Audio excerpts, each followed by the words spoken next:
Je te laisse dire quelques mots, Isabelle, et puis je prendrai le relais après Tout toi. à fait, tout à fait. Donc, bah, écoutez, je réitère pour ceux qui étaient absents et qui se sont connectés entre-temps, que je suis très heureuse de vous avoir là. Une association sans ses membres, c'est, bah, écoutez, c'est un peu tristouné. Donc, j'ai de cesse de faire en sorte que l'association soit nourrie afin qu'elle vive, parce qu'avec ces temps un peu difficiles, voilà. Donc, on va inaugurer ce soir avec Agnès les visioconférences. On va voir comment ça se passe, mais il n'y a pas de raison que ça pose des difficultés. Et donc, merci à toi, Agnès, d'accepter de te prêter à l'exercice et d'essuyer les plâtres, en fait. Donc, on te remercie déjà à ce titre. J'espère malgré tout que cette période d'activité confinée ne va pas durer trop longtemps, car les shots de vodka vont finir par nous manquer surtout. Je ne sais pas ce que vous en pensez. Mais donc, on ne s'est pas laissé abattre. Je ne sais pas, vous avez sans doute remarqué pendant ces jours terribles. En la lecture des courriels, vous avez vu sans doute qu'il y a de nouvelles publications d'articles. Il y a des vagabondages littéraires maintenant. Donc, à vos plumes, ceux qui veulent écrire quelque chose sur une lecture qui leur semble pertinente par rapport à la mission de l'association, allez-y, ne vous gênez pas. Et puis, des appels à témoins, vous avez dû aussi les voir apparaître sur les mails. Surtout, soyez attentifs parce que c'est très important pour que cette chaîne de la transmission puisse franchement se construire et de façon solide. Voilà. Donc, maintenant, je vais laisser la parole à Agnès.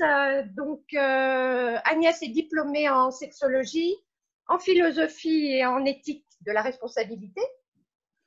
Elle va donc nous emmener visiter Ackermann, qu'on appelle maintenant Belgorod-Dniestrovski, et puis à Chabot. Et puis ensuite, on retournera au cœur de la mémoire juive odessite pour évoquer le projet de rénovation du musée juif d'Odessa, qui est aussi connu sous le nom hébraïque de Migdal Shorashim. Et pour les uns et les autres, Migdal Shorashim, c'est la tour des racines. Donc, Agnès est la chef de file. Bonne soirée à tous et puis à tout à l'heure après les questions. Merci Agnès, à toi. Je te cède la parole.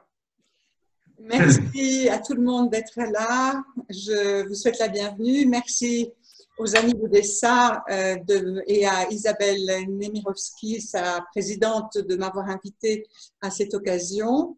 Je vais tout d'abord commencer avec des choses un tout petit peu techniques avant d'entrer dans le vif du sujet. C'est-à-dire, je vais vous demander pour que la qualité de la transmission, comme on est assez nombreux, puisse être bonne, je vais vous demander de débrancher votre micro, c'est-à-dire d'appuyer sur la petite, sur l'icône micro, de telle sorte que vous soyez muet, non pas pour vous clouer le caquet, mais tout simplement pour que la qualité de la transmission soit bonne. Je vous en remercie. La deuxième chose, c'est que je vais vous parler d'un fleuve et d'un musée. Et ensuite, vos questions seront les bienvenues pour ouvrir la discussion. Je vous suggère pour cela d'utiliser les icônes de bas de votre écran où c'est marqué converser pour pouvoir adresser des questions et j'y répondrai à la toute fin. La troisième chose, c'est que dans la mesure où on va faire un voyage, le visuel est important, pas seulement l'imaginaire, et que de sorte que je vais partager mon écran avec vous lorsqu'il y aura des photos, ce qui fait que peut-être qu'il y aura, je ne sais pas comment ça se passe, mais vous devrez peut-être accepter le partage de cet écran. Donc, voilà, des moments d'écran et des moments comment dirais-je, de partage comme maintenant. Alors, avant de commencer, j'aimerais préciser que je ne suis pas historienne. Donc, ce que vous allez, ma présentation vient en fait d'un travail de recherche personnelle et dans le but d'un travail d'écriture en cours ou en toute fin. Donc voilà, mais je tiens à dire que je ne suis pas historienne, donc ça me donne à la fois Peut-être que ce sera pas tout à fait ça correspondra peut-être pas tout à fait à vos attentes, mais le but est de vous emmener vers un voyage. Et pour cela, pour commencer ce voyage, j'aimerais introduire cette présentation par un poème de Mickiewicz, un poète polonais qui a écrit ce poème en 1917. C'est un extrait des Sonnets de Crimée, traduit par lui-même. Je cite, « Me voici lancé sur l'immensité d'un sec océan, le char s'enfonce dans la verdure et la sillonne comme une barque. Au milieu des flots de prairies bruissantes et sous une pluie de fleurs, je double les corallins îlots de Burzan. Déjà, le crépuscule tombe, nulle part ni chemin ni tertre. Je regarde au ciel, je cherche les étoiles, guide des barques. Là-bas, au loin, est-ce un nuage qui brille? Est-ce l'aurore qui se lève? C'est le Dniestre qui brille, c'est le fanal d'Ackermann qui paraît. » Voilà. Et je précise, parce que je ne savais pas pour ma part ce qu'était le Burzan, il s'agit de bosquets hauts et luxuriants qui existent dans la steppe ukrainienne. Alors, qu'est-ce que Mickiewicz a vu? Et voilà, je partage mon écran.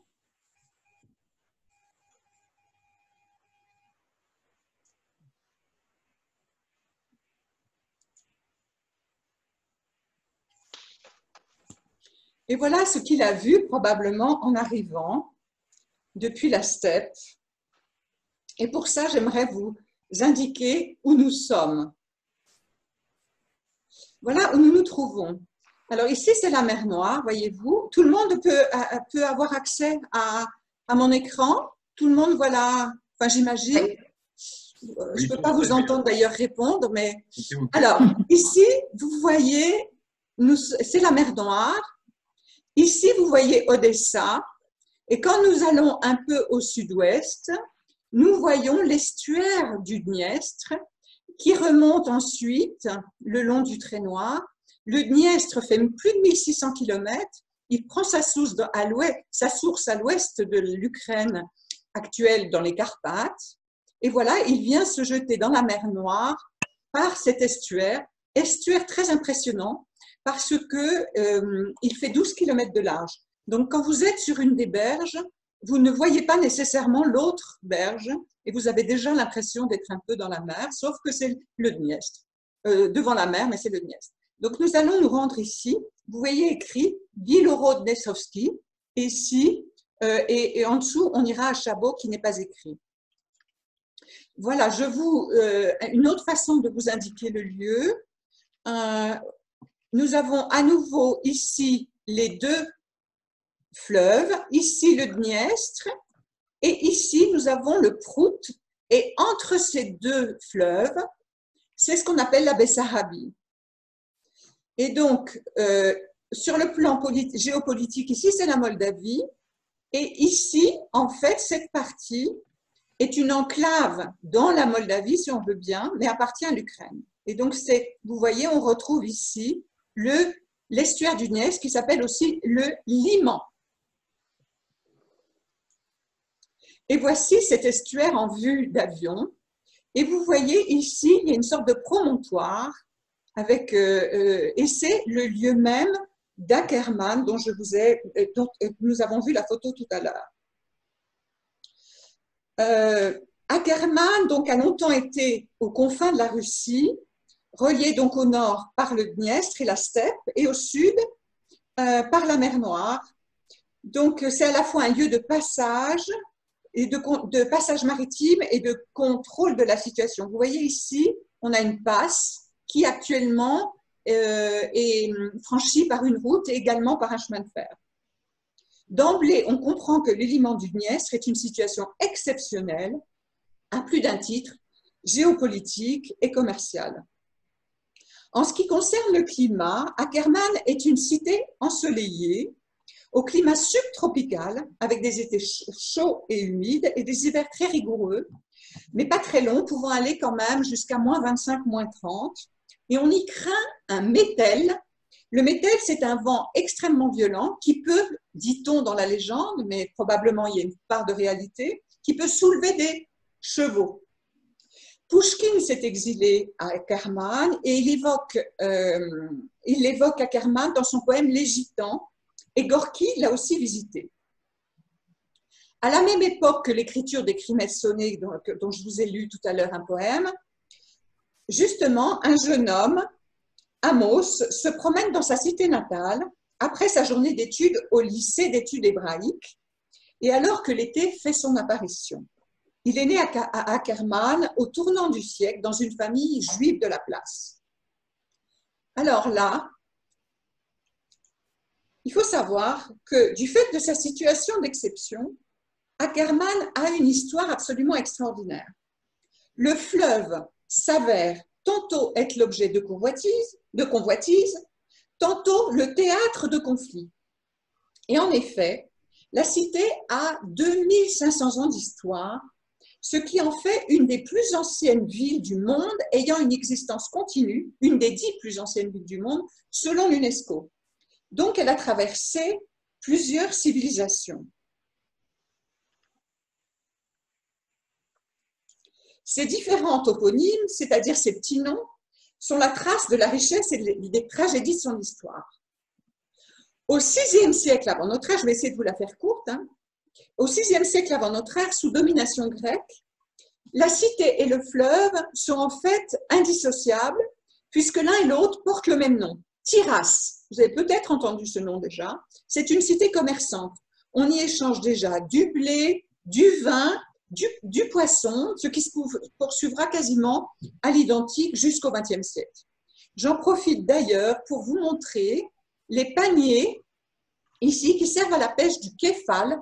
Le kéfal, c'est un poisson très couru là-bas, qui est en fait de la famille des mulets. C'est un poisson d'eau de mer qui remonte le Dniestre en demi-saison et qui est pêché ainsi lorsqu'il redescend vers la mer Noire dans ces fameux paniers. Au 1er siècle de notre ère, Tyras est assiégée et prise par l'Empire romain. Au IIIe siècle, elle est détruite par les Goths, reconstruite sous l'Empire byzantin. On fait le saut de quelques siècles et on trouve au Xe siècle des pierres tombales qui témoignent de la présence de juifs khazars. Les juifs khazars ont une origine qui est sujet à discussion, mais on sait une chose, c'est qu'ils sont établis au XVIIe siècle autour de la mer Caspienne. La cité est saccagée par les Mongols et les Tatars du XIIIe siècle, qui la nomment alors Tourla. Elle est reprise par les Byzantins, qui l'appellent Mavro Castro, ça veut dire forteresse noire, probablement à l'issue d'un incendie. Elle est cédée aux Génois au XIVe siècle. Elle devient alors le principal port de Moldavie. Elle se nomme Monte Castro. Au XVe siècle, c'est le dernier port du côté de la mer Noire conquis par les Ottomans. Elle se nomme alors Akerman, ce qui signifie forteresse blanche. Et elle gardera ce nom pendant plus de 4 siècles. C'est pour ça que c'est celui que j'emploierai, parce que je vais situer notre propos tout d'abord au début du XXe siècle, et c'est le nom qu'elle a à ce moment-là. Elle devient alors un lieu d'escale et de garnison de la flotte du sultan. Au XVIe et XVIIe siècle, on y trouve une cour rabbinique, ce qui atteste de la présence d'une communauté. À la fin du XVIIIe siècle, le Dniestre est le théâtre d'un épisode tragique. Au cours de la guerre russo-turque, sous Catherine II, mais en fait dirigée par Potemkin, se tient la bataille du Liman, donc de l'estuaire, qui conduit à la chute des positions ottomanes. Une image forte et traduite dans les mémoires, c'est l'entassement de cadavres sur l'estuaire gelé. Ce même conflit aboutit au traité de Bucarest en 1812. La région est alors annexée par l'Empire russe. Le Boudjak, qui était le nom turc de ce petit bout de terre, devient alors partie de la Bessarabie. Lorsque Catherine II impose aux Juifs la zone de résidence, cette zone qui va de la mer Baltique à la mer Noire, de nombreuses familles juives viennent à Akerman également du fait de la proximité d'Odessa. On est à la fin du 19e siècle, on se retrouve à la fin du 19e siècle, et à ce moment-là, il y a 20% de la population d'Ackerman qui est juive, c'est-à-dire plus de 5600 personnes recensées. Malgré ça, et peut-être à cause de ça, les pogroms de 1905 touchent également Ackerman par des commandos de la terreur dont le mot d'ordre est le suivant: frapper les Juifs et sauver la Russie. Ce pogrom, voici le récit dans un des journaux de l'époque. Ce pogrom atteint 250 familles. Alors qu'en 1917, au moment de la révolution de Kérenski, le gouvernement de Russie décrète que les Juifs sont des citoyens égaux, en été de 1917, un parlement est élu en Bessarabie qui proclame l'autonomie de la Bessarabie sous le nom de République moldave. Le Dniestre devient alors une frontière avec la Russie nouvellement soviétique. Dans la foulée, pour vous dire que les événements se suivent et s'enchaînent d'une façon très rapide, dans la foulée, en janvier 1918, le fleuve est le théâtre d'une attaque de plusieurs jours de la République soviétique d'Odessa. À la suite de ces attaques, la Roumanie, donc depuis l'ouest, envahit la Bessarabie. Donc vous voyez, de l'est, des bombardements, et de l'ouest, l'invasion. Et le 27 mars, la jeune République moldave vote son union avec la Roumanie pour échapper aux attaques venant de l'est. Le Dniepr, c'est toujours une frontière, mais cette fois-ci, entre la République soviétique d'Odessa à l'est et la Roumanie à l'ouest. Et la ville d'Ackerman devient alors Cetatea Alba, c'est-à-dire également la cité blanche en roumain. Là, voilà, c'est écrit avec une orthographe qui est pas celle qu'on trouve habituellement. Voilà cette forteresse à l'époque. À Ackerman, la population est alors de 8 000 juifs sur 35 000 habitants. Cette frontière du Dniestre est un drame à plus d'un titre. Sur le plan familial, parce que des familles sont séparées. Il faut savoir que Odessa, par rapport à Ackerman, c'est comme Fontainebleau par rapport à Paris. Hein? Donc, les familles, les enfants allaient faire leurs études à Odessa, etc. Il y avait des mouvements entre les deux cités, l'une méridionale, l'autre fluviale, mais là, d'un seul coup, eh bien, la frontière les sépare.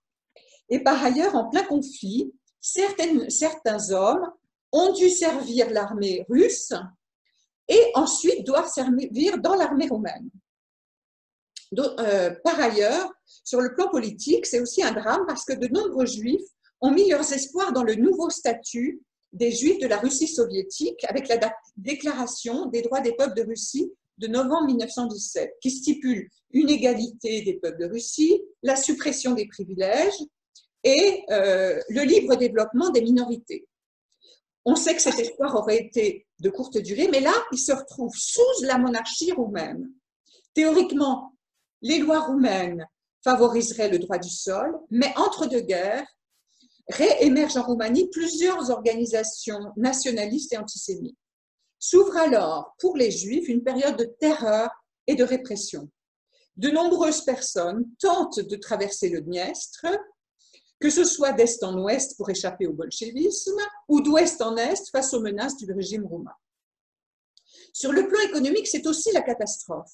En effet, la région est très viticole, le vin étant une des principales ressources, une source de revenus. Or, si les Russes étaient des amateurs de vin de Bessarabie, hein, c'était le vin du sud de la Russie en quelque sorte, eh bien les Roumains le sont moins pour une raison toute simple, c'est qu'ils ont déjà des vins qui leur conviennent.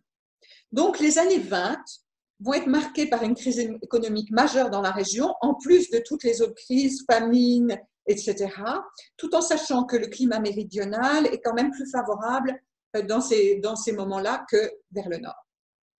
À la suite du pacte germano-soviétique de 1940-1941, la cité change à nouveau de nom, et ce n'est pas le dernier, elle s'appelle alors Belgorod-Dniestrovski. Et en 1991, alors, elle prend son nom encore actuel de Bilhorod-Dniestrovski lorsqu'elle devient ukrainienne. Donc, vous voyez, une succession, à la fois une histoire très large et une succession de noms au fil au fil des conquêtes et de ses appartenances. Au fond, les gens habitant à Kerman ont changé constamment à plusieurs reprises de nationalité et encore récemment. Tout ça pour vous dire qu'il s'agit d'une cité cosmopolite s'il en est et un théâtre de changement.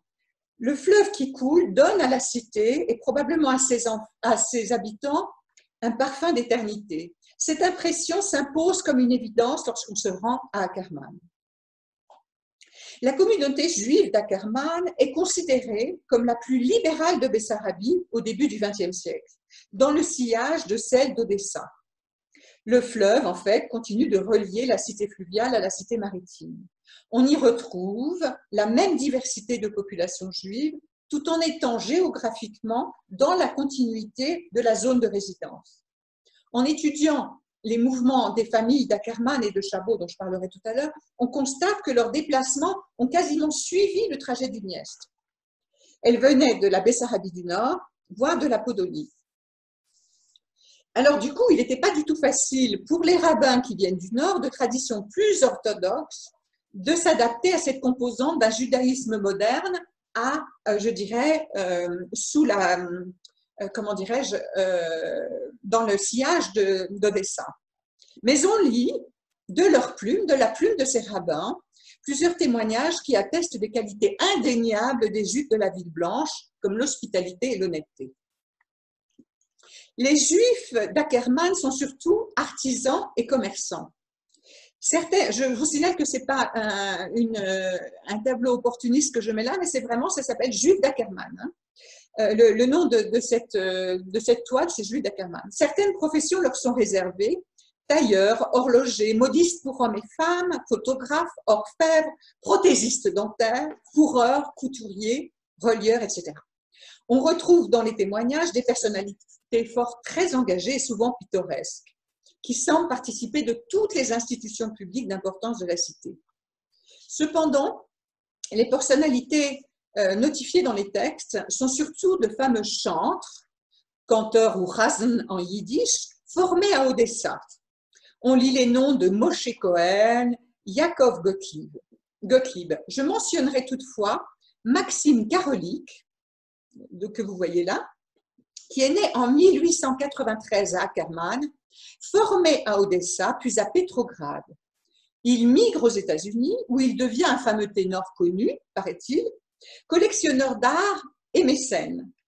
Il alloue une somme importante pour la construction d'un nouvel hôpital à Ackerman en 1934. Continuons avec Amos, dont je vous ai parlé tout à l'heure. Amos, vous voyez, ici, c'est le plan d'Ackerman avec la forteresse, là, tout écrit en hébreu. En hébreu ou en yiddish? Ça, mince, d'un seul coup, je ne sais pas.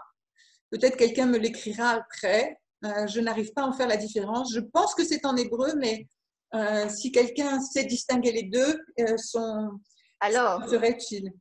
Est-ce que je peux… Oui, Isabelle? C'est du yiddish. D'accord, merci. Alors, c'est du yiddish, ce qui est tout à fait logique. Donc, Amos quitte l'école talmudique près des bords du Dniestr, par là, et se promène vers la forteresse tout en flânant sur le rivage, ce qui lui permet d'intégrer les connaissances apprises au lycée. Amos, comme sa famille, se rend chaque semaine à la grande synagogue, au numéro 29 de la rue Evreskaya, bien nommée rue des Juifs, synagogue construite en 1891. Actuellement, malgré le statut de monument d'architecture reconnu, ce qui correspond à un monument historique, le bâtiment est abandonné et en train d'être activement détruit par des vandales. Il y a aussi la synagogue des artisans, qui est au 32 rue Ismaïlskaya. Son dernier étage a été démoli. Voilà comment il est actuellement, qu'il était en 2018. Elle est connue par un fait tragique de 1941, puisque un certain nombre d'hommes et de femmes âgés, n'ayant pas pu se sauver ou pas déportés, ont été enfermés pendant 3 jours sans boire ni manger dans cette synagogue, puis ils ont été emmenés en dehors de ville où ils ont été exécutés dans la carrière. Il y avait une troisième synagogue qui a complètement disparu, la voici. Et ensuite, je vous ai parlé tout à l'heure d'Amos qui était au lycée, et voici la trace de ce lycée de culture hébraïque. Il était le lieu de formation des jeunes de la région, mais pas seulement. C'est-à-dire, on y trouve aussi une antenne, enfin, pas seulement le programme du lycée hébraïque. On y trouve aussi une antenne de la Kulturliga, qui était justement une association de développement de la culture et de la langue yiddish. Mais c'était également un lieu d'émergence de l'élan sioniste, c'est-à-dire le projet pour des jeunes d'aller s'installer en Palestine. Cet élan est renforcé par la déclaration de Balfour de 1917 qui officialise l'établissement d'un foyer national pour les Juifs en Palestine. Les traces écrites témoignent en effet d'une fervente activité sioniste à Ackerman et qui couvre toute la palette des différentes nuances de ces mouvements, de la droite proche de Jabotinsky, qui est une figure Jabotinsky qui a été très importante dans ces mouvements, qui est une figure odessite, écrivain, jusqu'au mouvement collectiviste. Il est probable que la montée du nationalisme, de l'antisémitisme en Roumanie, renforce ce projet de migration positive, en quelque sorte, mais on peut aussi imaginer, je me suis laissée à penser que le côtoiement du fleuve, qui semble si puissant à cette époque, ait favorisé la prise de décision. Voilà, ça c'est un jeune étudiant, mais alors là c'est un dessin qui a été fait, que j'ai trouvé à Tel Aviv et qui a été fait, le dessin d'un jeune étudiant qui a été dessiné par Pasternak, le père de Boris, Léonid Pasternak, qui était peintre et aussi né de la région d'Odessa. Jabotinsky, dont je vous ai parlé tout à l'heure, et que vous connaissez certainement de nom en tout cas, est d'ailleurs venu à Ackerman à 2 ou 3 reprises. Ces jours qui sont émaillés d'anecdotes, c'est pour ça que je vous en parle. Il est également question d'un petit Jabotinsky, Joseph Chestman, surnommé ainsi non pas en raison de sa taille, mais de son éloquence qui rivalisait, sans le détrôner, avec celle du grand. Cela donnait lieu à des joutes oratoires assez amusantes que je me suis amusée à lire, à coups de vers de Pouchkine. La place du mouvement sioniste dans la première moitié du XXe siècle est largement répercutée dans les témoignages. Forcément, ces écrits proviennent des rescapés qui ont choisi de partir en Eretz Israël. Par conséquent, à mon sens, cela induit un biais cognitif, mais ça n'empêche pas de relever le dynamisme de ces mouvements et leur fort impact sur les esprits dans les souvenirs collectifs. En vue de la collecte de fonds, des activités se multiplient, comme des bals, des conférences, etc. Sur le plan des activités, cet éventail recouvre également les différentes activités concernant ces mouvements. Je ne mentionnerai simplement les activités sportives du mouvement Maccabi, qui a été fondé à la fin du XIXe siècle à Istanbul avec de nombreuses ramifications. Et vous voyez qu'il y a également on y développe le goût du camping, etc. On a également des traces du mouvement Gordonia, du mouvement Tserraï, etc. Enfin, tout un tas de mouvements dont je vous passe les détails. Ce qu'aime faire Amos, c'est se rendre en dehors de ville, dans le village de Chabot, à 5 km au sud d'Ackerman, en longeant les rives du Dniestr. Je ne sais pas si vous vous rappelez, si vous de tête, l'estuaire du Dniestr. Il y avait le promontoire d'Ackerman et en longeant vers le sud, on arrivait à Chabot. C'est là qu'il retrouve ses cousins, ses oncles et sa tante. Son oncle est le rabbin de Chabot depuis la fin du XIXe siècle. Là, il a l'impression d'être en vacances, bien que la distance soit très courte, avec Ackerman.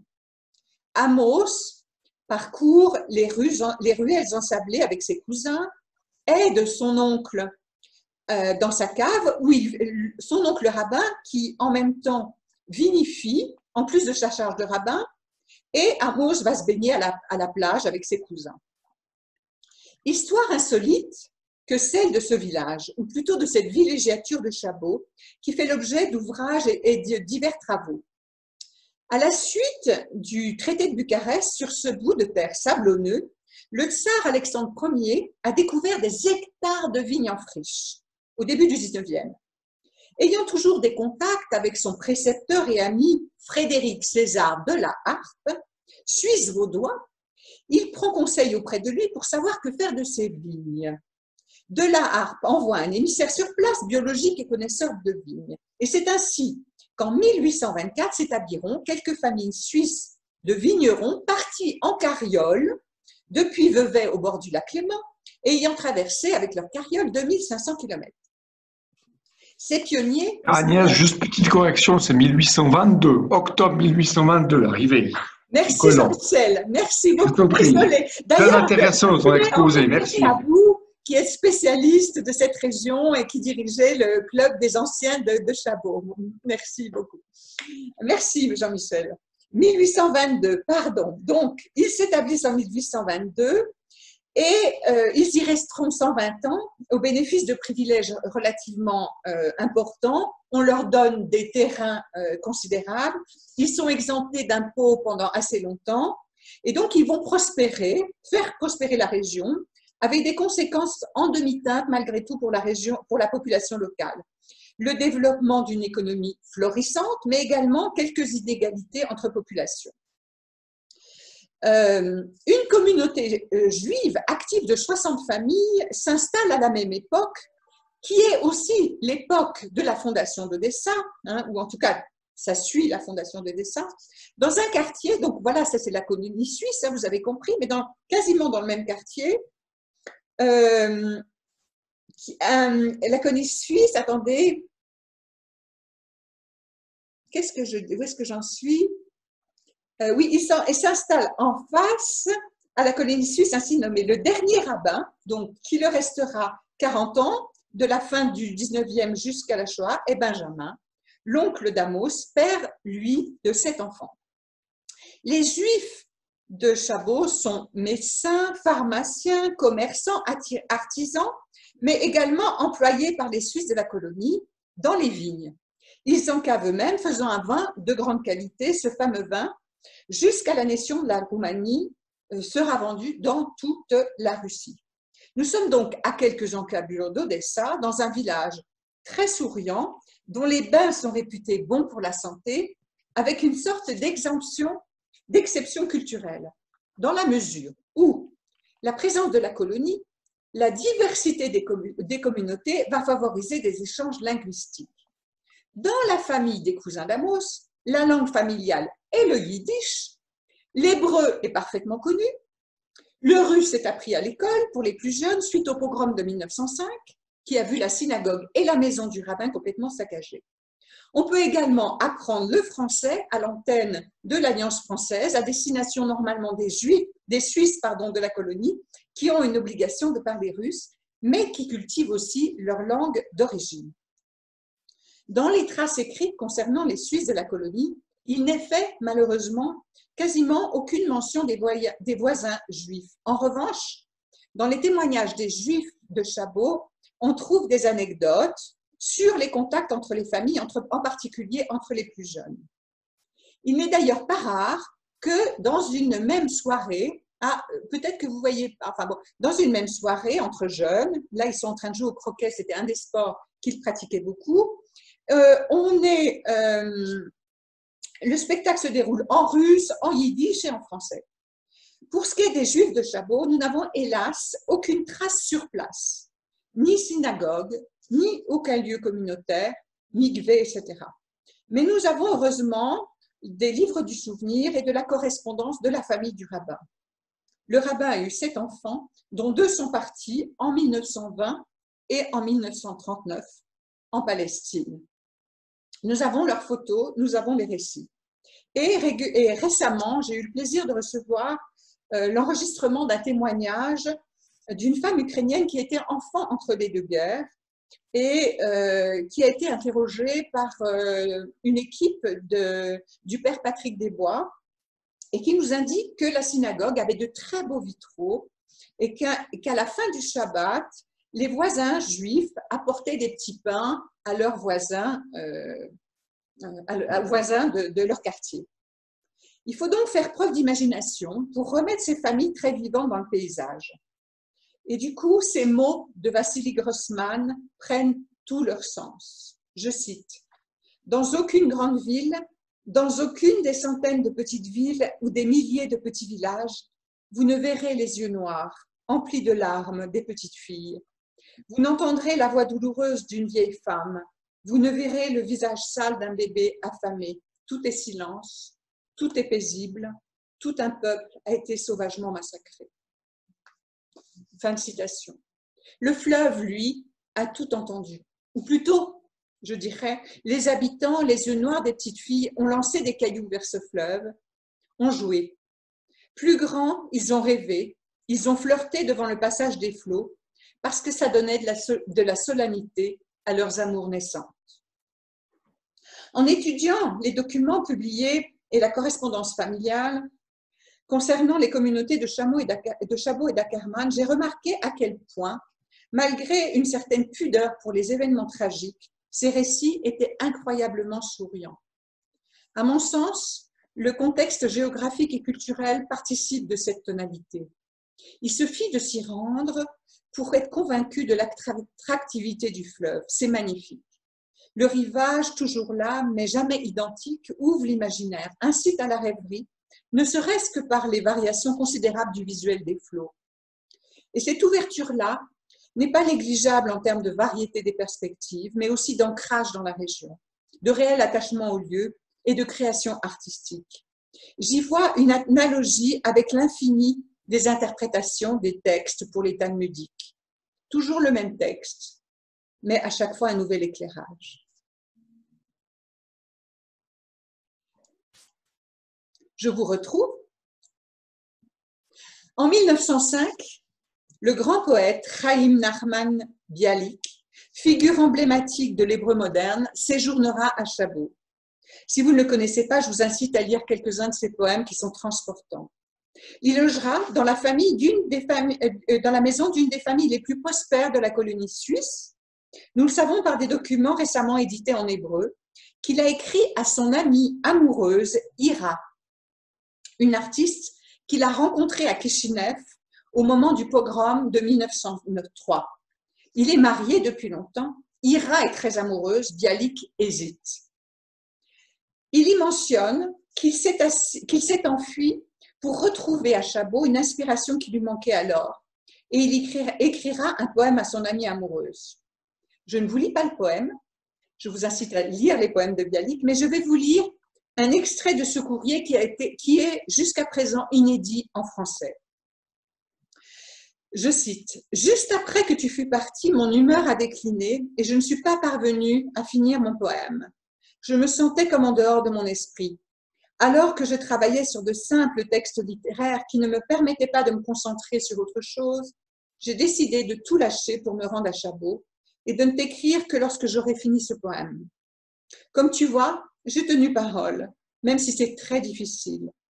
Bien que mon silence soit d'ordre esthétique, je suis prêt à admettre ma culpabilité et je te demande pardon du plus profond de mon être. À présent, j'ai terminé ce poème et j'en suis très heureux et c'est délicieux. Entends-tu le son de mon bonheur? » Oui, oui, oui, oui, oui. C'est beau. C'est beau, entends-tu le son de mon bonheur? Moi, ça me parle énormément. Alors, j'en ai fini avec mon petit voyage au bord du lac, au bord du Dniestre et du Liman. Et maintenant, voilà, peut-être sans transition, je ne sais pas s'il y a beaucoup de questions. Peut-être j'y répondrai quand même comme j'avais annoncé.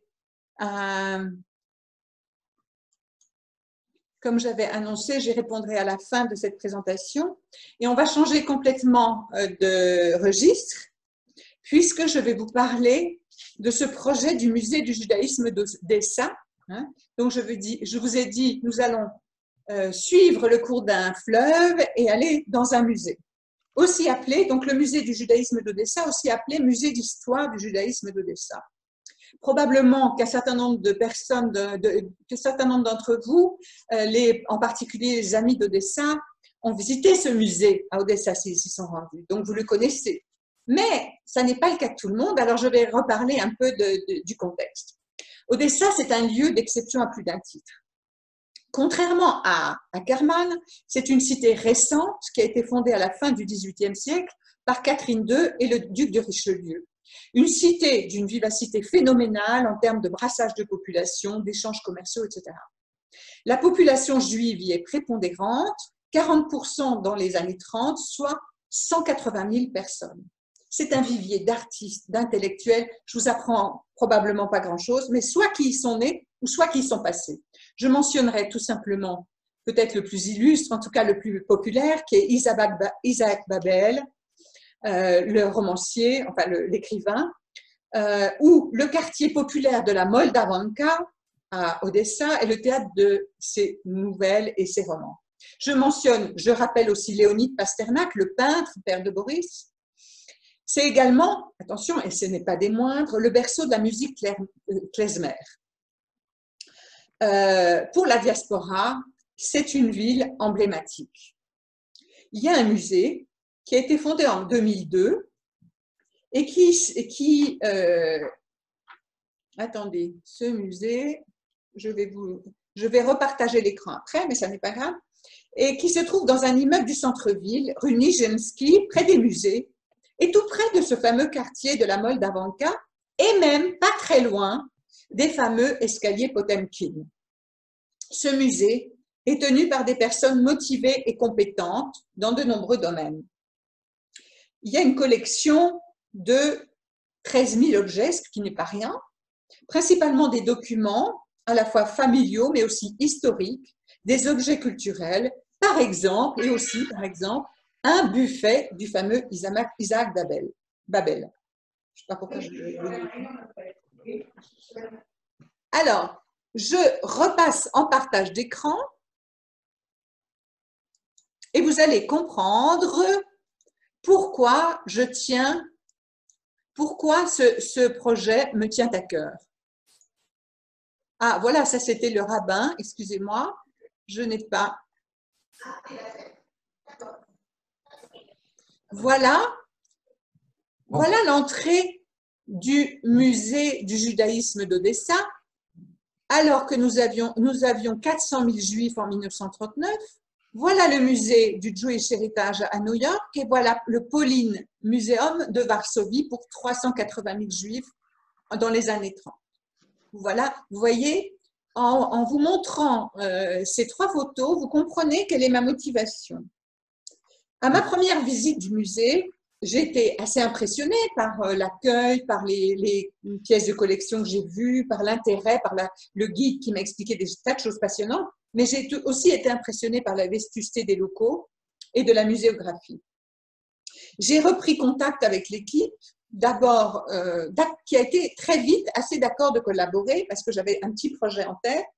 J'ai rencontré des experts sur des domaines variés qui m'ont encouragée et conseillée, et je les salue parce que je sais qu'il y en a parmi vous. Ensuite, j'ai constitué un comité de soutien, en partie avec ces experts, et je suis retournée sur les lieux pour discuter. Et qu'est-ce que j'ai vu sur les lieux? J'ai regardé, alors voilà, des objets culturels, de la vie quotidienne. Ça, il s'agit comment dirais-je, du mode d'emploi d'un appareil d'électrodynamique ou je ne sais quoi en yiddish. Donc, des objets de collection, beaucoup de documents. Et voilà le fameux buffet d'Isaac Babel. Et voilà une des pièces du musée, enfin des salles du musée, qui se trouve dans un appartement, dans un immeuble avec plusieurs appartements les uns au-dessus des autres. Et ensuite, quand je suis retournée là-bas pour la deuxième fois pour voir plus principalement les collections, j'ai vu quelles étaient les difficultés de ce musée, de son équipe, et aussi de stockage et de conservation des collections. Parce que par exemple, le buffet d'Isaac Babel que vous avez vu tout à l'heure, eh bien, quand on ouvre ces placards en bas, on y voit tous les objets de collection qui y sont stockés, ainsi que dans la cuisine de l'appartement, dans des grandes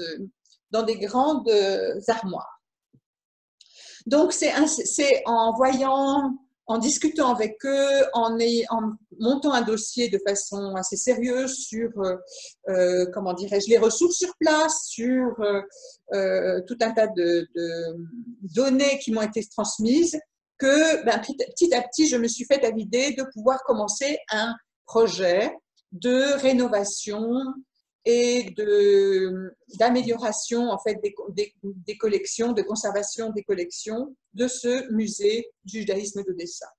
Les choses prennent du temps. J'ai aussi eu le plaisir de pouvoir collaborer avec les Amis d'Odessa qui finalement soutiennent aussi le projet dans le sens où l'association est un peu l'association de référence pour les projets et aussi la collaboration, les échanges, etc. Et puis finalement, les choses avançant, eh bien, nous venons récemment d'obtenir une assez sympathique première subvention de la Fondation du judaïsme français qui vise principalement à préserver les collections, à expertiser leur niveau de conservation et à les préserver. Donc, je suis très contente que ce projet avance grâce aux personnes qui aident et aussi grâce aux personnes sur place. Bien sûr, on est un petit peu bloqué en ce moment parce que l'idée serait de s'y rendre pour que le projet soit mis en place. Il nous faut faire l'évaluation de l'état des collections et ensuite les mettre en lieu sûr, dans des conditions de conservation adéquates.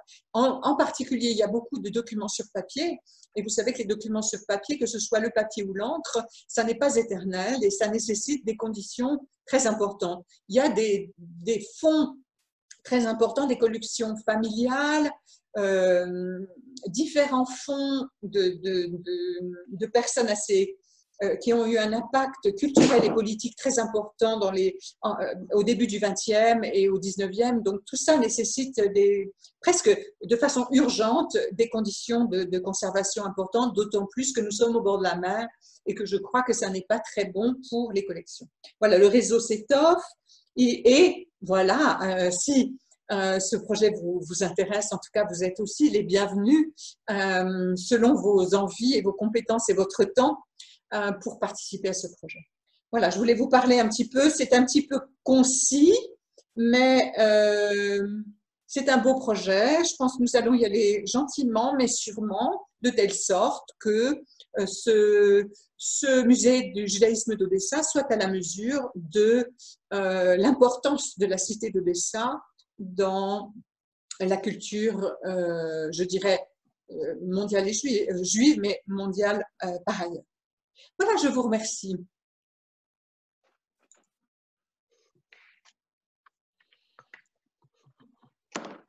Ben, très grand merci, bravo, et bravo pour tout ce que vous avez dit, et en même temps, bravo pour votre élocution, vous êtes vraiment parfait. Je ne sais pas qui parle, mais… C'est Guy qui parle, qui vous parle. En tant que j'ai beaucoup apprécié, bien sûr, l'ensemble de votre explication, de vos explications, mais également la façon dont vous avez parlé, qui est très nette et qu'on entend très bien, on comprend très, très bien. Bravo. Merci, merci. Très intéressant, Agnès. Très bien documenté. Un énorme travail que tu as accompli là. Merci, merci beaucoup Agnès. Je me permets de court-circuiter les différents flux. Merci pour ces données très intéressantes, cet exposé très approfondi. Et puis pour les perspectives, parce qu'on n'est pas, les Amis d'Odessa ne regardent pas que le passé, mais ils regardent aussi l'avenir. Et donc, avec bien évidemment le musée d'histoire des Juifs d'Odessa. D'ailleurs, à ce propos, je voudrais juste une petite précision, parce que j'y tiens quand même, j'y tiens beaucoup. Il est marqué sur le logo du musée des Juifs d'Odessa, en russe, que c'est le musée de l'histoire des Juifs d'Odessa. Et pas le musée du judaïsme. Le musée du judaïsme, ça voudrait dire qu'on explique à Odessa ce qu'est le judaïsme. Or, ce n'est pas le centre, le cœur et la vocation de ce musée, mais c'est d'expliquer quelles étaient les vies de ces acteurs juifs très éminents pour beaucoup. Enfin, c'était une communauté absolument extraordinaire, très polychrome. Donc voilà, il s'agit vraiment d'eux. Et d'ailleurs, le titre de ce musée en hébreu, on devrait d'ailleurs plus mettre le titre Migdal Shorashim, qui veut dire en hébreu la tour des racines. ce qui veut bien dire ce que ça veut dire. Voilà, donc si vous voulez retrouver ce musée, je pense qu'il serait heureux qu'on dise très exactement quel est le titre. D'autre part, voilà, je voulais dire merci infiniment à Agnès d'avoir initié par un très très bel exposé, un exposé très très fourni. Et puis, j'espère que beaucoup d'entre vous, vous avez pu trouver des données, des informations qui vous permettront de nourrir votre propre histoire, parce que c'est, je le répète une fois encore, la vocation des Amis de dessin. Mais voilà, je ne prends pas plus la parole. Qu'elle circule maintenant. Merci encore, Agnès. Agnès? Oui, Agnès? Emmanuel. Oui, Emmanuel connaît bien Ackermann et du coup, je voulais te donner la parole. Enfin, on se voit, je crois. Enfin, je ne sais plus, mais… Comme tu veux, Agnès. Non, je me permets de poser une question en premier parce que malheureusement, je ne pourrais pas rester jusqu'à la fin. Belgorod-Dnistrovski ou Ackermann, c'est effectivement une ville que j'aime énormément. C'est un peu mon jardin secret en Bessarabie. Et c'est vraiment l'endroit où dès que je vais à Odessa, je vais toujours quelques jours me retirer à Ackermann. Donc, merci beaucoup pour cet exposé parce que ça m'a vraiment permis de retrouver, même à distance et même via Zoom, cette ville que j'aime tant. Moi, j'avais une question, peut-être que tu pouvais redévelopper un peu parce que j'ai pas bien compris quels étaient tes liens, si tu en avais personnels avec cette ville et comment t'étais tombé dessus, qu'est-ce qui s'était passé, quoi. Voilà. Oh là là, c'est une longue histoire. Et Parce c'est le qu'en sujet fait, d'un roman que ma question, c'est qu'on tombe rarement à Ackermann ou Belgorod-Dnistrovski par hasard, vu que c'est un peu en dehors des sentiers battus. Pour y aller, qu'on se soit en train depuis Odessa ou en voiture, c'est toujours un peu compliqué, un peu long. Les routes sont en très mauvais état. Enfin, on a vraiment l'impression d'être un peu au bout du monde quand on arrive là-bas. Et du coup, je voulais savoir comment, juste, c'était ma seule question, comment tu étais arrivé dans ce lieu absolument enchanteur. Oui, je partage tout à fait l'avis d'Emmanuel Dreyfus à propos de la fascination pour Ackermann. Odessa m'a fascinée et Ackermann m'a fascinée d'une autre façon. Et ça n'est pas la petite ville par rapport à la grande, c'est vraiment un autre état d'esprit. Complètement. Et on est très pris à la fois par l'histoire, cette forteresse, et par le fleuve. Enfin, je suis aussi tout à fait d'accord sur ce fait. Eh ben, c'est assez simple à deviner, peut-être. Tu vas deviner, c'est qu'en fait, mon arrière-grand-père était le rabbin de Chabot, c'est-à-dire juste à côté. Donc, voilà. Donc, et sa famille était à la fois sur Ackermann. J'ai retrouvé la maison familiale et sur Chabot. Donc, c'est le dernier rabbin de Chabot était mon arrière-grand-père. Voilà. D'accord, merci. Et donc, je suis en train de finir d'écrire un roman qui romance la vie de cette famille dans cette région. Voilà. Et les recherches qui vont avec. J'ai hâte de le lire, Agnès. Merci, Emmanuel. Merci. J'espère que ce sera à la hauteur de tes connaissances de la région que je sais très développée. Merci. Moi, j'avais une question. Vous avez cité des écrivains. Est-ce que c'est possible d'écrire le nom pour qu'on puisse les retrouver? Je n'ai pas entendu ce que j'avais mentionné et que vous… Vous avez parlé de certains écrivains qui ont écrit des poèmes et que ce serait bien d'aller les lire. Mais est-ce que vous pourriez les écrire, qu'on puisse retrouver leur nom? C'est possible? Exactement, très bonne idée. Alors, conversez. Je vous envoie un message à tous. D'accord. À tout le monde. Donc, j'ai parlé, attendez, je me rapproche parce que je suis assez loin de mon ordinateur. Et j'ai parlé d'abord d'Adam. Je ne sais pas si j'écris bien, juste Mickiewicz. Donc, c'est C-K-M-M. Witsch, voilà. Adam Mickiewicz, les sonnets de Crimée. Et j'ai parlé de Chaim Nachman Bialik Et c'était, alors là, c'est des documents qui ne sont pas édités. Je suis assez fière, je dois dire, parce que ça a été le fruit d'une grande recherche. Dans les documents familiaux, il était noté que des artistes venaient dans la maison familiale, et en particulier Bialik. Et Bialik est un personnage tellement important pour la culture hébraïque que j'ai voulu en avoir le cœur net. Et vous voyez, un document familial, ça n'est pas une preuve, scientifique. Donc, il a fallu faire pas mal de recherches entre son musée à Tel Aviv, des documents, etc., jusqu'à ce que, et aussi des chercheurs qui m'ont aidé, jusqu'à ce que je puisse mettre en évidence à quel moment il était venu, dans quelles circonstances et pour quelles raisons. Et voilà, ce document que je vous ai lu en fin de présentation, c'était, en fait, ça a été trouvé dans une bibliothèque à Jérusalem et c'est en hébreu. Donc, voilà. Et puis, Très bien, merci. Puis-je intervenir à propos de Chaim Narman Bialik? Bien voilà, sûr. je voulais juste ajouter qu'il y a un excellent livre d'Ariane Ben David. Tout à fait. Qui a fait sa thèse sur ce magnifique poète du renouveau de la langue hébraïque, qui est elle-même agrégée d'hébreu et qui a fait un livre absolument intéressant, donc vous le trouvez relativement facilement.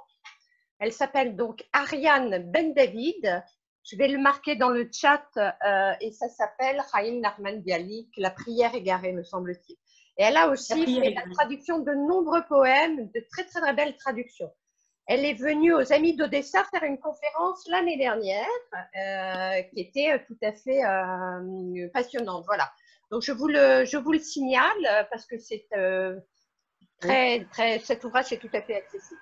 D'accord, voilà. Merci. Je me retire. Voilà, puisque nous utilisons finalement le canal plus direct de la conversation et que ça semble compatible avec le nombre de participants, je vous incite, si vous avez des questions, à ouvrir votre micro et à en poser. J'aimerais dire quelque chose, Agnès.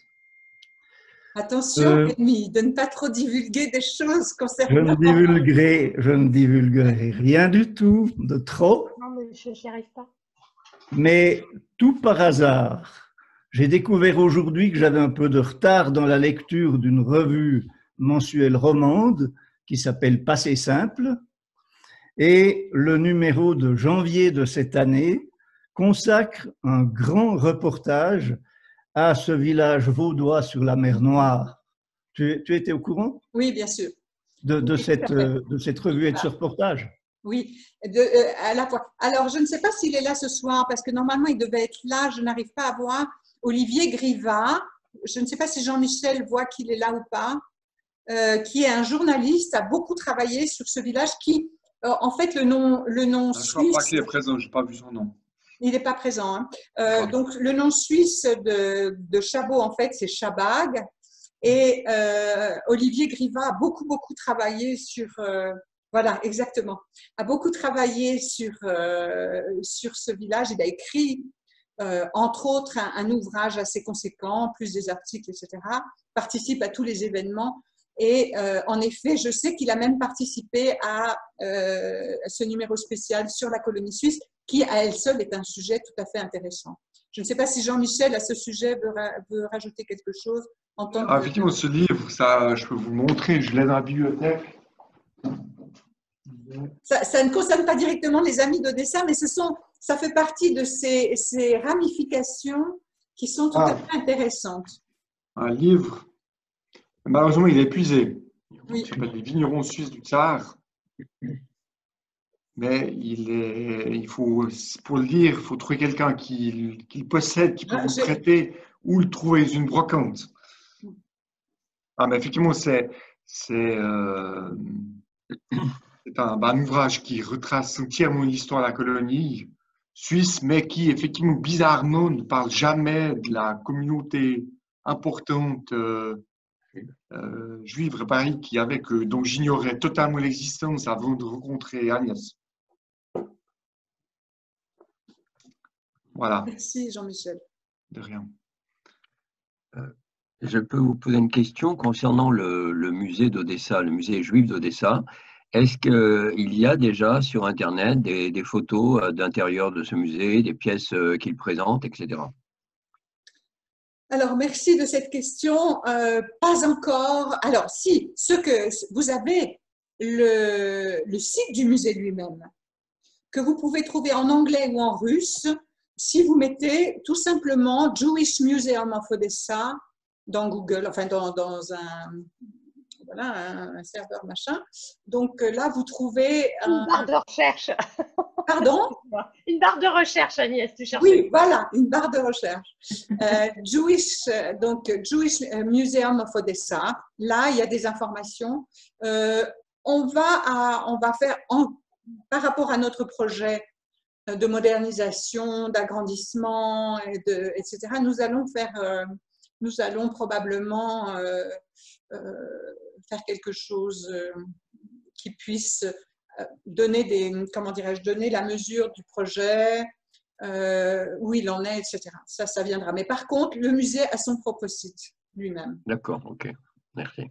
Et si je puis me permettre, ils ont profité de une chose que j'ai trouvée absolument bienvenue, mais pas encore satisfaisante, c'est qu'ils ont fait, pendant la période du confinement, des enregistrements, des vidéos sur des thèmes extrêmement variés. Ça pouvait partir sur des objets de culte, ça partait d'histoires, par exemple, du buffet de Chaim Nachman Bialik, etc. Et donc, la seule réserve, c'est qu'en fait, le discours est en russe. Et ils n'ont toujours pas aménagé leur vidéo, qui est une visite du musée, par des sous-titrages. Donc, voilà. Mais il y a des volontés aussi de se faire connaître. Oui. On ne peut que les encourager, et Agnès est là pour le faire. Voilà. Voilà. D'ailleurs, je suis en contact la semaine prochaine avec la directrice et le conservateur. Bien entendu que comment dirais-je, la muséographie mérite absolument il serait tout à fait important que le travail de ce musée puisse être public, rendu public, et ça fait partie, l'inventaire des collections dans plusieurs langues fait partie du début du projet quasiment. Donc, en effet, pour qu'il soit accessible, pour qu'on puisse l'évaluer, et pour qu'il puisse être accessible en dehors du musée lui-même. Et je dirais qu'en ce moment, vu la situation sanitaire, c'est encore plus important. Je ne sais pas si on arrivera avant la fin, je l'espère pas. Voilà, mais en tout cas, c'est dans les projets tout à fait au départ du projet, de pouvoir rendre le travail, les collections beaucoup plus publiques actuellement. Du point de vue financier, le projet se présente comment? C'est-à-dire qu'il dépend de subventions. C'est pour ça que nous avons de dons et de subventions. Nous avons eu une première subvention de la Fondation du judaïsme français, qui n'est pas très grande au regard du projet, mais qui est déjà un bon départ, qui nous permet de mettre à l'abri les collections probablement et de les inventorier. Donc voilà, mais c'est un départ et nous espérons qu'une suite se donnera.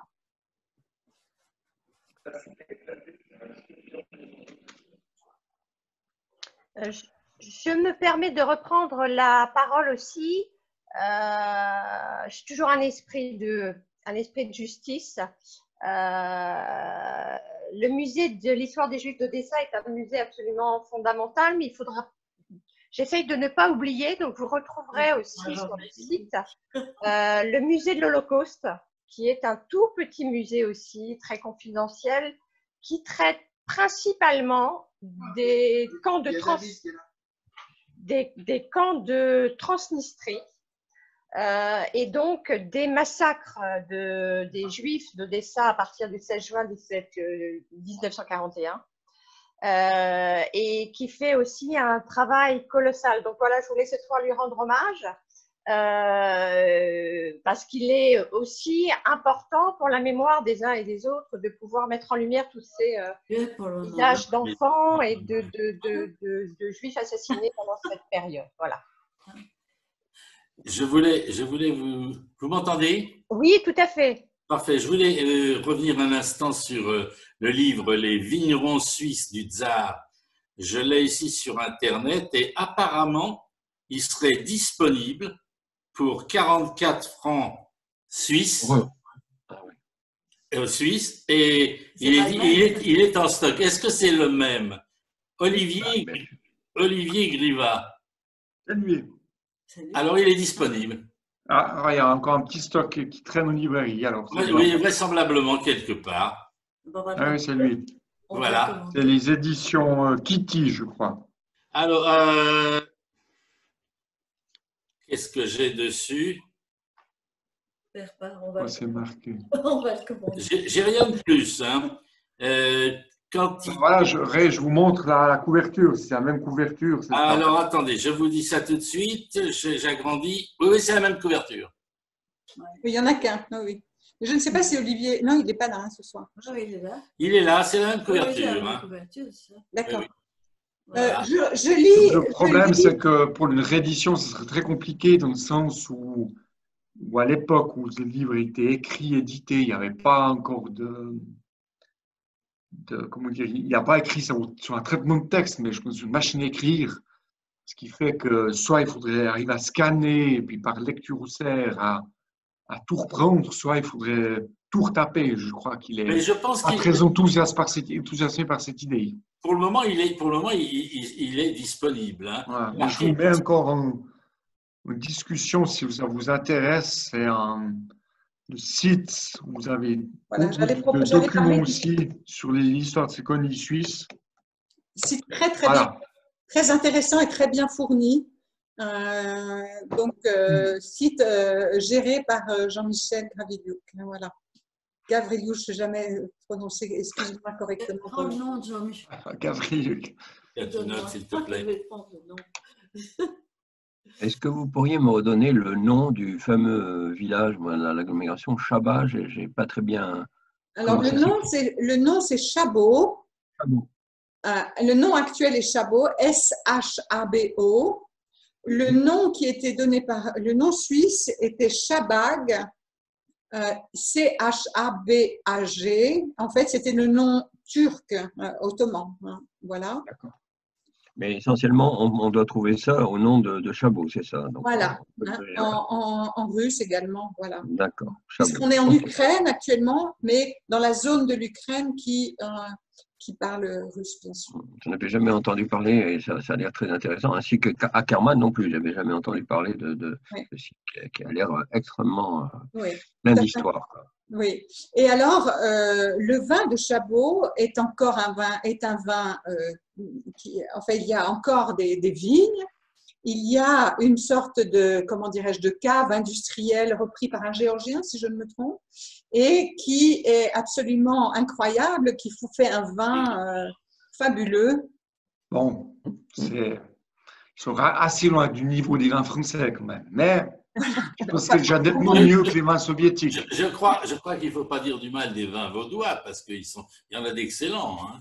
Non, mais là, je parle des vins qui sont produits là-bas, à Chabot. Ah, Chabot, ah oui. Si vous voulez bien, avant, c'était, à l'époque soviétique, c'était un sovkhoz qui faisait, j'imagine, une piquette abominable.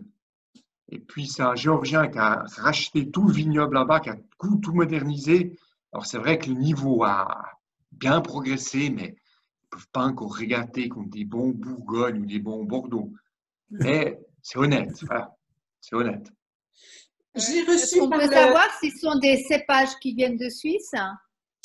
Oui. Alors là, je dois vous avouer ma grande honte, je ne suis pas un grand spécialiste, mais je crois que certains cépages venaient de Suisse parce que les premiers colons avaient, comme c'était tous des viticulteurs de Suisse romande, ils avaient pris certains plants avec eux.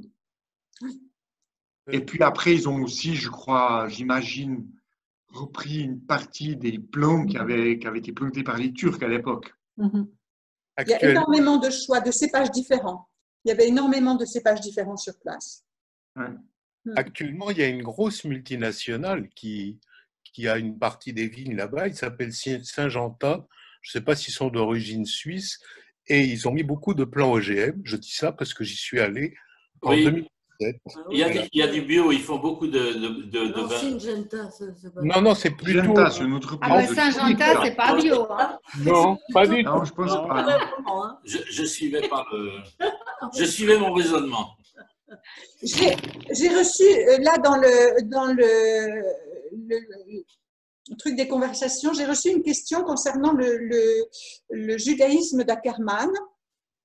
Donc, vous savez qu'à Odessa, le judaïsme était un judaïsme moderne qui s'appelle la Haskalah, qui venait d'Allemagne, principalement développé par Moïse Mendelssohn, si je ne me trompe de son prénom.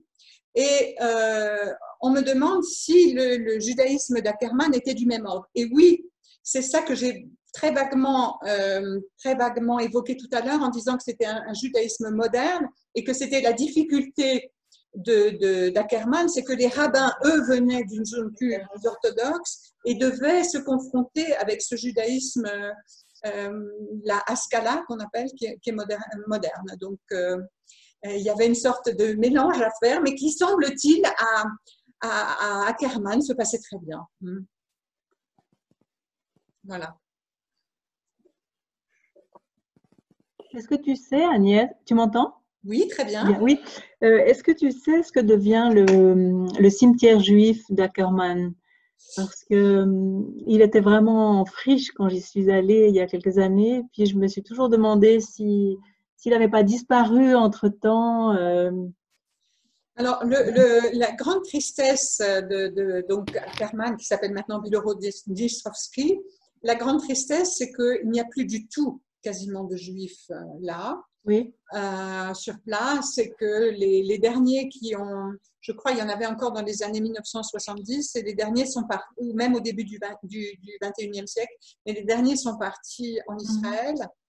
Et donc, la communauté, il y a plus de traces de personnes pour entretenir les tombes, et je crois que ça n'est pas toujours très bien entretenu, à ma connaissance. Oui. Je ne sais pas si Emmanuel peut en dire un peu plus.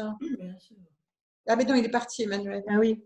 Moi, j'avais pu trouver des tombes encore de personnes de ma famille il y a quelques années, mais c'est vrai que c'était dans un tel état, ce lieu lieu très émouvant d'ailleurs, hein, mais voilà, je ne sais pas ce que c'est devenu.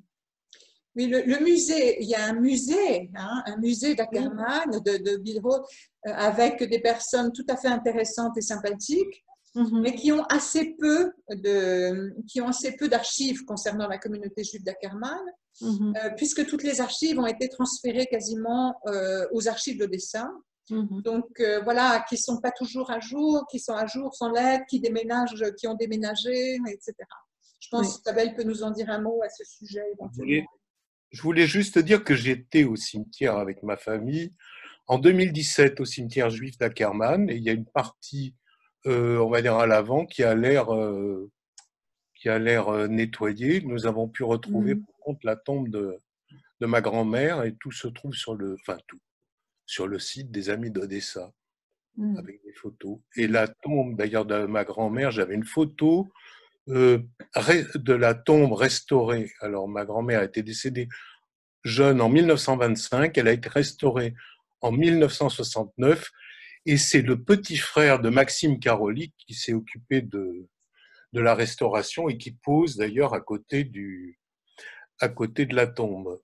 Mais actuellement, oui, il y a beaucoup de végétation, et on a eu de la chance parce que celle-là n'a pas été détruite, et juste à côté, il y a des tombes qui sont vraiment très abîmées. On dirait qu'il y a une partie du cimetière qui est entretenue. Enfin, vous verrez les photos. Est-ce que je peux prendre la parole justement sur le fait que le cimetière et peut-être que ça sera confirmé par notre ami Rav David Benamou, je ne sais pas s'il entend, à propos des cimetières juifs, est-ce qu'ils sont pour certains pas entretenus du fait que la vie doit toujours vaincre sur la mort? Est-ce que c'est une raison? C'est-à-dire pas entretenu normalement, on entretient une tombe, surtout dans la loi française, parce qu'au bout de 50 ans qu'on n'entretient pas, elle est considérée comme abandonnée. Donc, on entretient les tombes, oui. C'était quoi ta question en vérité, Isabelle? C'est qu'en fait, j'ai souvent entendu que dans des cimetières comme ça, dans des Stettler d'Ukraine ou même en Crimée, que la végétation envahissait, mais qu'en fait, on respectait cet envahissement parce qu'il était le signe de la vie qui reprenait sur la mort. Voilà. Ah, Après, c'est possible. chaque pays a effectivement ses lois pour l'entretien des cimetières dont on est obligé de respecter, mais dans ces pays plus lointains et peut-être moins où on légifère moins sur l'entretien, on laisse reprendre la vie, on laisse reprendre le dessus. Voilà ce que moi j'avais. Ah oui, c'est une jolie explication. Moi, j'avais jamais entendu ça. Chez nous, en Algérie, en fait, les cimetières étaient relativement entretenus parce qu'il y avait comme ça un petit peu un culte tu sais, d'aller au cimetière et tous les mois, et, tu vois, tout ce truc-là, laver la tombe avec de l'eau et machin et trucs. Mais peut-être qu'en Europe, oui, mais peut-être qu'en finalement, ils entretenaient quand même, pour pas que la tombe s'abîme, mais qu'ils laissaient, tu sais, peut-être la végétation, le cimetière vivre sans, tu vois, mais quand même, bon, qu'ils devaient peut-être quand même entretenir un peu la tombe pour pas que le nom s'efface et tout ça, tu vois, peut-être. Tout à fait, mais pas de tout soit coupé au millimètre et entretenu. Voilà, ouais, Voilà. c'est possible qu'il peut y en faire un jardin, en vérité. Oui, c'est ça, oui, absolument. Voilà, j'avais trouvé cette idée très, très poétique et en tout cas en pleine d'espoir. Elle m'avait bien plu. Ah oui, moi je la trouve jolie aussi. Je la trouve très jolie aussi. Merci David. Je rappelle que David est le secrétaire des Amis d'Odessa et que malheureusement on l'a plus avec nous à Paris du fait du confinement et qu'il est aujourd'hui en Israël et j'espère qu'il va nous revenir un de ces jours prochains aussi. Eh bien, si Dieu veut, vous me manquez tous beaucoup. Et ça fait plaisir de voir le minois d'Isabelle, même dans un écran. Merci David. Voilà. Bon. Grâce à Dieu. Merci. À cause du confinement, il ne peut pas être là. Alors, on n'a pas entendu. Peut-être que le son était peut-être pas assez. Quelqu'un est intervenu? Il y a Guy qui voulait parler. Guy, tu voulais parler? Oui, je voulais également dire quelque chose. Au sujet de ces cimetières, je suppose dans toute la Crimée, puis peut-être en Russie, j'ai un ami qui, lui, a pris comme charge d'entretenir un petit peu les cimetières juifs de Tunisie, et il a créé une association qui a récolté des fonds, et effectivement, sur place, il y a des gens qui entretiennent, des Tunisiens, des musulmans, qui entretiennent les tombes en fonction des sommes qu'on leur verse, qui sont tout à fait modestes. Donc, c'est peut-être une idée pour entretenir les tombes du cimetière d'Ackermann dont parlait Madame Anne-Laure. Oui. Voilà, des pistes sont lancées. Voilà. Il suffit d'avoir l'idée de faire en sorte que de regrouper des gens d'Ackermann et de leur dire est-ce que si vous voulez qu'on fasse une rénovation, un entretien des tombes de vos ancêtres, ben voilà, on fait une association et puis on s'y penche et on verse des fonds à une entreprise qui le ferait tout à fait régulièrement. Voilà. Tout à fait. Bien, merci Guy. Mais je voudrais peut-être aussi tirer la couverture à moi. Le cimetière de Talno, où est normalement inhumé mon arrière-grand-père que je n'ai toujours pas retrouvé à force de m'occuper de tout le monde sauf des miens. Donc d'aller faire une visite. Mais en fait, c'est aussi Ackermann est un magnifique début pour les Amis d'Odessa parce que j'aimerais, au fond, je ne sais pas si vous savez tous, mais Odessa est une ville nouvelle. Et Odessa s'est nourrie de migrations internes à l'Empire qui venaient rejoindre cette terre qui était libre, tolérante, de pouvoir exercer sa religion, pratiquer sa religion. Et donc, beaucoup de Juifs se sont rendus sur les bords de la mer Noire et ont construit ce grand chantier. Et en l'occurrence, Ackermann a nourri Odessa, Talno, patrie de mes arrière-grands-parents, a aussi nourri Odessa et et d'autres shtetl. Donc, tous ceux qui sont, ceux qui connaissent leur origine au-delà d'Odessa sont invités aussi à parler de leurs racines plus lointaines. Voilà, c'est aussi, j'avais parlé de ça l'année dernière au moment, à la rentrée, oui, à la rentrée il y a 1 an exactement, c'est que j'ai besoin de l'histoire de ces shtetl de l'Empire pour qu'on puisse mieux comprendre la population mosaïque qui était celle d'Odessa. Voilà, donc avis aux amateurs. Alors, une petite chose que je voulais ajouter aussi à propos d'Odessa, et on ne le dit pas assez non plus, c'est que elle a été inscrite à l'UNESCO. La ville d'Odessa a été inscrite dans les listes des villes les plus créatives de l'UNESCO depuis 2019, octobre 2019. Et donc, le musée de la littérature aussi est tout à fait intéressant, et c'est grâce à lui aussi, avec tout ce qu'il peut engranger de manuscrits. Je crois qu'il y a plus de 350 auteurs répertoriés dans ce musée, puisque la littérature y était extrêmement développée. Donc voilà, Odessa et toutes ces petites antennes, voilà ce qui a permis ce rayonnement et cette population juive extrêmement colorée. J'espère que j'oublie personne. Mon souci est de rendre hommage à tout le monde. J'avais juste, comme apparemment beaucoup de choses extrêmement bien de ça, j'avais juste une petite question. J'ai été là-bas la dernière fois en 2018. Puis je m'étonnais qu'il y avait énormément de touristes israélites. Et puis on m'a dit qu'apparemment il y aurait un rabbin saint, enfin extrêmement connu, et que des Israéliens, enfin des Juifs israéliens viendraient faire une sorte de pèlerinage pour lui rendre hommage. Mais on n'a pas pu me dire plus.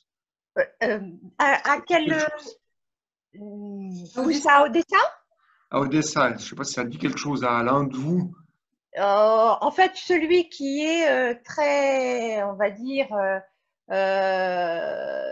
qui a une certaine renommée parce qu'il fait beaucoup de choses pour la ville. Mais je m'excuse juste, c'était un rabbin qui est décédé depuis de très nombreuses années. Ah oui, ah non, alors Odessa était une ville de la Haskalah.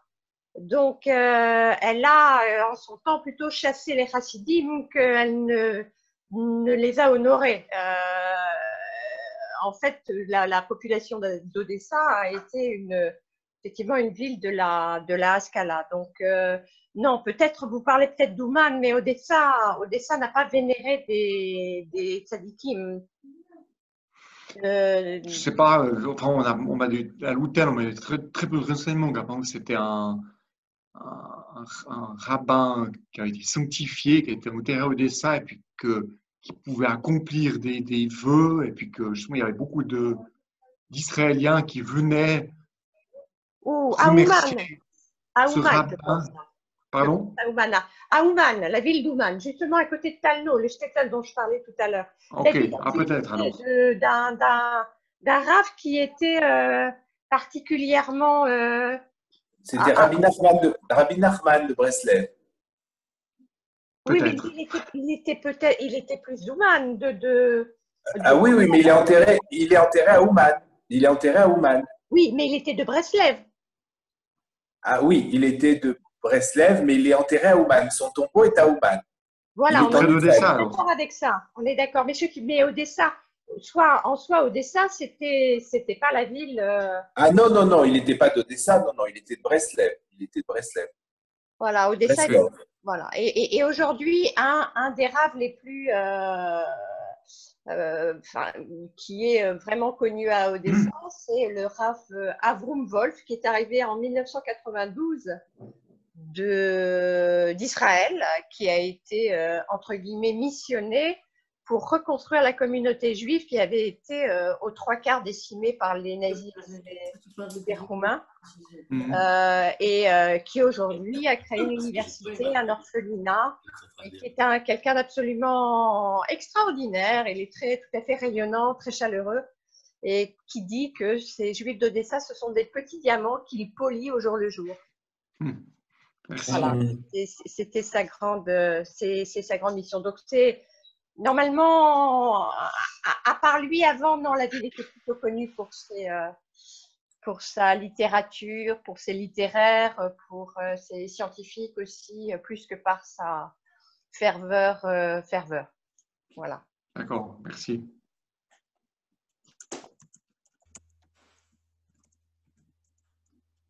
Agnès, est-ce que tu veux nous ajouter des choses, parce que ce n'est pas une conférence sur Odessa, mais sur… Non, alors j'avais justement une question qui peut intéresser tout le monde. Il m'est demandé de la part de, il m'est demandé de la part de quelqu'un s'il est possible de connaître le nom des personnes enterrées au cimetière d'Ackermann. À ma connaissance, non. Il y a en tout cas, pas aux archives d'Ackermann, ça j'en suis quasiment certaine. Ça n'est pas le cas. Je crois qu'en dehors du fait de s'y rendre et de regarder sur les tombes, ça paraît… Il y a donc un travail à faire. Il y a un travail à faire, oui. Oui, il y a un travail à faire assez énorme, d'autant plus que le musée, les archivistes sont très, très sympathiques et pleines de bonnes intentions, mais elles sont assez avides d'informations concernant la communauté juive d'Ackermann. Elles n'ont pas tellement de matériel à ce sujet. Mais est-ce que quelqu'un d'Ackermann ne peut pas, je ne sais pas, on peut mandater un jeune ou quelque chose pour photographier les tombes, même lui envoyer un petit cadeau en échange? Pourquoi pas? Exactement. Ça peut être faisable. Ça peut être faisable, oui. En effet. Oui, photographier les tombes et à ce moment-là, avoir tout le mettre sur, je sais pas, sur le site et que les gens reconnaissent les leurs, peut-être. Ça, je sais pas. Les nettoyer légèrement et puis les photographier. C'est ce qu'a fait mon ami Bernard Alali pour des tombes de Juifs en Tunisie. Ah ben voilà, il suffit de demander à ces archivistes là-bas si elles n'ont pas un étudiant qui voudrait faire ça pendant les vacances, passer ses vacances au cimetière, quoi. Très vert. À nettoyer les tombes. C'est sexy, mais bon. Ça peut être une idée, ouais. Par contre, je tiens à vous indiquer que le site de New York, Jewish Gen, Yitzkorbourg, qui a énormément d'informations. Il y a tout un dossier sur Ackermann avec des informations très intéressantes, des articles qui sont en anglais, qui sont assez intéressants sur Ackermann et un petit peu sur Chabot. Avec ce que j'ai évoqué, beaucoup plus détaillé pour certains domaines, par exemple tout le développement du sionisme et les expériences familiales, etc. Pardon, et à Yad Vashem, il y a énormément de familles mentionnées dans les documents accessibles sur Internet concernant les noms de familles, des familles d'Ackermann. Oui. Alors, je profite de l'occasion pour dire que les amis d'Odessa ont un service, entre guillemets, de recherche généalogique, dont notre ami Emmanuel Dreyfus, qui a dû s'absenter parce qu'il avait une autre réunion, s'occupe, et avec des contacts sur place, Nodécite, qui s'appelle Irina, qui reçoit les demandes qu'on lui adresse et qui va fouiller les archives de la ville, même va jusqu'à Kiev quand il est nécessaire d'aller jusqu'à Kiev. Mais en ce moment, bien évidemment, c'est comme pour tout le reste, on est en stand-by parce que les archives sont fermées. Et donc, il est difficile d'y accéder. Même pas difficile, il est impossible d'y accéder. Elles sont fermées. Mais bon, sachez que si vous avez des demandes, et effectivement, Agnès a tout à fait raison avec le site Jewish Gen, qui est tout à fait intéressant. Moi, j'ai travaillé pendant 2 ans pour eux. j'ai fait des traductions d'actes de naissance, de mariage, et donc je me suis aperçue de la façon dont ils travaillaient, leur façon d'acquérir aussi les documents, et donc ils sont répertoriés organisés par ville. Il y a ce qu'on appelle des town leaders, c'est-à-dire vous tapez le nom d'une ville et vous avez quelqu'un qui est responsable. Et autant que faire se peut, ils développent quelques idées sur quelques idées de l'histoire de la ville, et puis aussi il s'occupe des archives, et nous les traducteurs dans le back-office, on se charge de les faire remonter avec une transcription et une traduction. Voilà, donc n'hésitez pas à aller les voir. On a aussi, on est en lien aussi avec l'association. D'ailleurs, nous avons ici, me semble-t-il tout à l'heure, un de ses représentants de Jeunes Amis, qui est une association amie, avec qui on est en… Voilà, Michel, il est là. Tout à fait, je vous écoute. Voilà, tout à fait. Michel, expliquez ce que vous faites aussi et le lien que nous avons. Oui, nous, on fait des recherches généalogiques. Le micro, Michel, le micro, vous l'avez recoupé. Ah oui, pas de chance, oui. Donc, c'est une association de généalogie juive et on fait des recherches pour les gens et on les aide à faire leurs recherches et on les guide dans ces recherches. On a un important site internet, et voilà, donc on peut vous aider si vous avez des questions. Et vous pouvez, Michel, l'indiquer sur le chat, vos coordonnées pour retrouver le site. Alors, c'est où Je peux éventuellement le donner, moi. Donc, plus on croise les données, plus on croise les associations et plus on risque d'arriver à quelque chose. Voilà. Je vais vous envoyer ça. Alors, je peux écrire, je ne sais pas où on peut écrire. Avec la barre en bas, il y a marqué chat et vous pouvez, en cliquant dessus. Converser. Vous voulez qu'elle donne l'adresse mail de l'association Jeunes Amis? Oui, merci Evelyne. Converser. Evelyne est toujours au fait. Converser, oui. Madame Lanversi. Vous avez conversé. Voilà. Est-ce qu'il y a d'autres questions? Est-ce qu'il y aurait d'autres questions? Alors moi j'en aurais une. Est-ce qu'il y a quand même des livres qui puissent être accessibles et ou éventuellement que tu puisses donner peut-être un article sur Ackerman qui puisse être comment dire, au-delà de ta conférence, une trace écrite de tes différentes données? Est-ce que c'est possible éventuellement? Je peux donner quelques références bibliographiques. Ma conférence, elle n'est pas rédigée pour l'instant en tant que par écrit, enfin pas suffisamment. Je donnerai des références bibliographiques. D'accord. À ma connaissance, il n'y a pas d'ouvrage complet. J'ai pas mal d'articles, il y a pas mal de choses en russe. J'ai collecté beaucoup de documents de multiples depuis des années sur la région. C'est une raison pour laquelle bien évidemment, c'est difficile de te demander ça peut-être, mais est-ce qu'une synthèse de ton exposé pour nourrir le site de façon à ce que voilà, pour revenir tranquillement sur les données, que chacun puisse réfléchir tranquillement. On n'a pas forcément voilà, comme d'autres conférenciers ont pu faire et ont redonné leur comment dire, leur discours. D'accord, je note. Oui.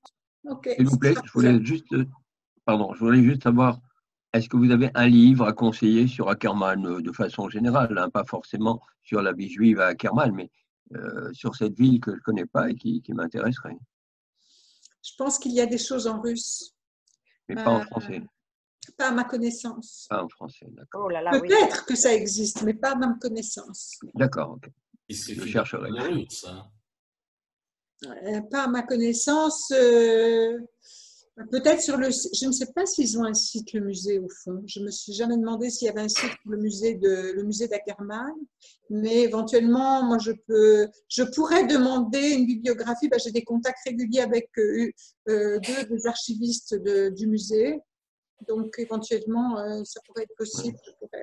Ça m'intéresserait d'avoir un ouvrage à consulter sur cette ville d'Ackermann. Oui, qui est passionnante et très belle, ça c'est vrai. Si vous m'envoyez votre adresse mail, je vous enverrai des documents éventuels. D'accord, ok. J'ai mis la mienne sur Comment je fais, je sais pas, mais les trucs de conversation là. Sinon, Isabelle a mes coordonnées, elle peut vous les transmettre. Isabelle, tu pourras transmettre. Avec grand plaisir, mon ami Guy, avec grand plaisir. Et alors, une chose pour ajouter au pittoresque d'Ackermann, la première fois, je voulais m'y rendre absolument, non pas en taxi comme beaucoup de touristes font, mais j'ai pris le train qui date des années 1910, je crois, en tout cas, d'Odessa jusqu'à Ackermann. Et j'avoue que c'était une expérience tout à fait intéressante, tout à fait amusante. Et un vieux train avec des grandes banquettes en simili-cuir, vous voyez, et tout le monde partage à manger, il y a une ambiance incroyable, mais pour faire une centaine de kilomètres, c'est presque 3 heures de trajet, à la soviétique un peu, là, c'était très amusant, très intéressant. Et aussi de passer dans la steppe et de passer aussi au bord de la mer. Vraiment très pittoresque, oui. Très pittoresque et très humain, beaucoup de chaleur humaine. Je ne sais pas, d'autres questions?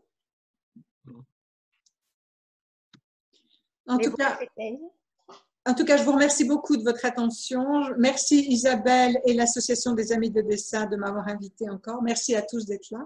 Merci beaucoup Agnès et on souhaite un bon vent à ce projet de rénovation.